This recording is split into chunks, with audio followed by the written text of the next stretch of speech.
அனைவருக்கும் வணக்கம். நம்ம இன்னைக்கு ஹிந்து நியூஸ் பேப்பர்ல என்ன இம்பார்ட்டன்ட் நியூஸஸ் இருக்கு அப்படிங்கிறத பார்ப்போம். ஸோ முதல்ல என்ன குடுத்துருக்காங்க அப்படின்னா, என்எஸ்ஓ வந்து நேஷனல் ஸ்டாட்டிஸ்டிக்கல் ஆஃபீஸ் இந்தியாவோட ஜிடிபி குரோத் டேட்டாவ வெளியிட்டிருக்காங்க.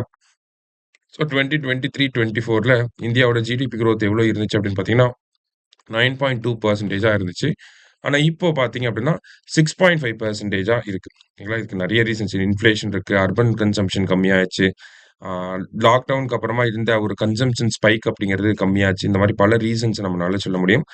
பட் ஸ்டில் நமக்கு எக்ஸாம் பாயிண்ட் ஆஃப் வியூல என்ன பெர்சன்டேஜ் அப்படிங்கிறத கேட்பாங்க. யார் ரிலீஸ் பண்றாங்க அப்படிங்கிறத கேட்பாங்க. ஸோ என்எஸ்ஓ வந்து ரிலீஸ் பண்றாங்க. 2023-24ல 9.2% இருந்துச்சு. 2024-25ல 6.5%ஆ இருக்கு நம்மளோட ஜிடிபி குரோத் ரேட் அப்படிங்கிறது. சரியா? ஸோ அதுதான் இங்க குடுத்துருக்காங்க. அடுத்ததா பார்த்தீங்க அப்படின்னா, ஸோ தமிழ்நாடு நம்மளோட மேனுஃபேக்சரிங் செக்டாரோட அச்சீவ்மெண்ட்ஸ் பத்தி இங்க குடுத்துருக்காங்க. சரியா? என்ன சொல்லியிருக்காங்க அப்படின்னா, நமக்கு மேக் இன் இந்தியா அப்படிங்கிற இந்த ஸ்கீம் வந்து 2014ல லான்ச் பண்ணியிருப்பாங்க. ஓகேவா?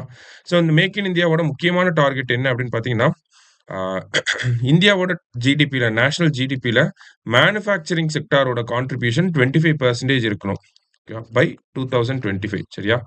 அதாவது இந்தியாவோட ஜிடிபில மேனுஃபேக்சரிங் செக்டார் மட்டுமே 25% கான்ட்ரிபியூட் பண்ணணும் பை 2025 அப்படிங்கிறது அவங்களோட டார்கெட்டு. ஆனா ஆக்சுவலா எவ்வளோ அச்சீவ் பண்ணியிருக்கோம் அப்படின்னா, 16% தான் அச்சீவ் பண்ணியிருக்கோம். சரிங்களா? ஆனா தமிழ்நாடு பார்த்தீங்க அப்படின்னா, தமிழ்நாடோட ஜிஎஸ்டிபில மேனுஃபேக்சரிங் செக்டாரோட கான்ட்ரிபியூஷன் மோர் தேன் 25%ஆ இருக்கு அப்படின்னு சொல்லி, நம்ம அத ஆல்ரெடி அச்சீவ் பண்ணிட்டோம் அப்படின்னு சொல்லி குடுத்துருக்காங்க. பிகாஸ் தமிழ்நாடு வந்து ஒரு மேனுஃபேக்சரிங் ஸ்டேட் தான். இண்டஸ்ட்ரீஸ பேஸ் பண்ணி இருக்கக்கூடிய ஸ்டேட் தான். அதுதான் உதாரணத்துக்கு பார்த்தீங்கன்னா, Foxconn, Hyundai, Samsung இந்த மாரி நெறைய நம்பர் ஆஃப் இண்டஸ்ட்ரீஸ் இருக்கு. மோர் தேன் 31,000 ஆக்டிவ் ஃபேக்டரிஸே வந்து இருக்கு. 31,000 ஃபேக்டரிஸே தமிழ்நாட்டுல வந்து இருக்கு. Number of factories and industries இந்தியாவிலே பார்த்தீங்கன்னா, அதிகமா இருக்கிறது தமிழ்நாடு தான். நம்பர் ஆஃப் ஃபேக்டரி வொர்க்கர்ஸும் பார்த்தீங்கன்னா, அதிலயும் நம்ம தான் ஃபர்ஸ்ட்ல இருக்கோம். அதே மாரி தமிழ்நாடு பார்த்தீங்கன்னா, மேனுஃபேக்சரிங்லேருந்து வரக்கூடிய எக்ஸ்போர்ட்லயும் டாப் ஸ்டேட்டா இருக்காங்க. நித்தி ஆயோக்கோட எக்ஸ்போர்ட் ப்ரிப்பேர்ட்னஸ் இண்டெக்ஸ்ல நம்ம தான் ஃபர்ஸ்ட் இருக்கோம். ஆ எலக்ட்ரானிக்ஸ் எக்ஸ்போர்ட்ல நம்ம தான் ஃபர்ஸ்ட் இருக்கோம். கிட்டத்தட்ட 41% எலக்ட்ரானிக் எக்ஸ்போர்ட்ல. அடுத்தது ஃபுட்வியர் இந்த காலணி ஏற்றுமதியில வந்து பார்த்தீங்கன்னா, 38% இருக்கும். ஆட்டோமொபைல் காம்போனன்ட்டோட எக்ஸ்போர்ட்ல வந்து பார்த்தீங்கன்னா, 45% இந்த உதிரி பாகங்கள் அப்படிலாம் சொல்லுவாங்கல்ல, அதோடைய எக்ஸ்போர்ட்லயும் வந்து பார்த்தீங்கன்னா, நம்ம 45% இருக்கோம். ஸோ, அ இந்த மேக் இன் இந்தியா டார்கெட்ஸ வந்து மேக் இன் இந்தியா ஸ்கீம் நல்லா இம்ப்ளிமெண்ட் பண்ண ஸ்டேட்டாவும் தமிழ்நாடு இருக்கு அப்படிங்கிற ஒரு பாயிண்ட் ஆஃப் வியூல தான் இங்க நமக்கு டேட்டாஸ் வந்து பிரசன்ட் பண்ணியிருக்காங்க தமிழக அரசாங்கம். சரியா? ஸோ, அதுதான் இங்க நம்ம பார்க்குறோம்.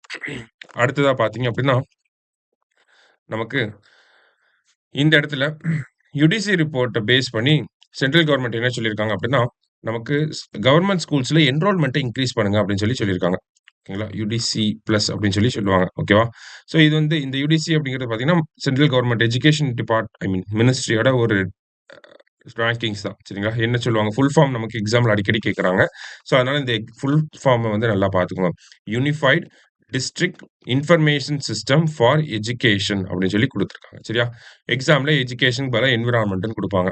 அப்ப நம்ம மாட்டிப்போம். சரியா?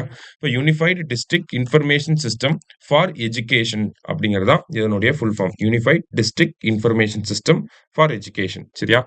ஸோ இந்த டேட்டா படி பார்க்கிறப்ப தமிழ்நாட்டுல 64 100% இருக்கு அப்படின்னா, அதுல 64% கவர்ன்மென்ட் ஸ்கூல்ஸ்ல இருக்கு. ஆனா 64% கவர்ன்மென்ட் ஸ்கூல்ஸ்ல நம்பர் ஆஃப் ஸ்டூடண்ட்ஸ் எவ்வளோ பேர் இருக்காங்க அப்படின்னு பார்த்தீங்கன்னா, 37% தான் இருக்காங்க அப்படின்றத சொல்லியிருக்காங்க. அப்ப கவர்ன்மென்ட் ஸ்கூல் அப்படிங்கிறத ஒரு பிராண்டா கிரியேட் பண்ணி, கவர்ன்மென்ட் ஸ்கூல்ல என்ரோல்மென்ட்ட இன்கிரீஸ் பண்ணணும் அப்படிங்கிறத சொல்லியிருக்காங்க. பிகாஸ் ஆ நமக்கு கவர்ன்மென்ட் ஸ்கூல்ஸ்ல அரசாங்கம் செலவு பண்ணக்கூடிய தொகை அப்படிங்கிறது அதிகமா இருக்கு. ஆனா, அதுல என்ரோல்மென்ட் அப்படிங்கிறது கம்மியா இருக்கு அப்படிங்கிறது தான் அதனுடைய ரீசன். சரியா? ஸோ அதனால குறிப்பா இந்தியாவிலேயே பார்த்தீங்கன்னா, ஒரு 11 ஸ்டேட் அண்ட் யூனியன் டெரிட்டரில இந்த கவர்ன்மென்ட் ஸ்கூல்ல என்ரோல்மென்ட் அப்படிங்கிறது கம்மியா இருக்கு. அத இம்ப்ரூவ் பண்ண சொல்லியிருக்காங்க. அடுத்ததா பார்த்தீங்கன்னா, சுப்ரீம் கோர்ட் அவங்களோட ஃபுல் ஸ்ட்ரெங்த்ல மறுபடியும் வொர்க் ஆக ஆரம்பிச்சிருக்காங்க. பிகாஸ் ஒரு 3 புதிய ஜட்ஜஸ வந்து அப்பாயிண்ட் பண்ணனால. சுப்ரீம் கோர்ட் ஜட்ஜஸோட அப்பாயின்ட்மென்ட் அப்படிங்கிறது ஆர்டிகிள் 124 கீழ வருது. இனிஷியலா பார்த்தீங்கன்னா, 1+7 அப்படின்னு சொல்லி இருந்திருக்கும். இப்போ 1+33 அப்படின்ற ஸ்ட்ரெங்த்ல வந்திருக்கு.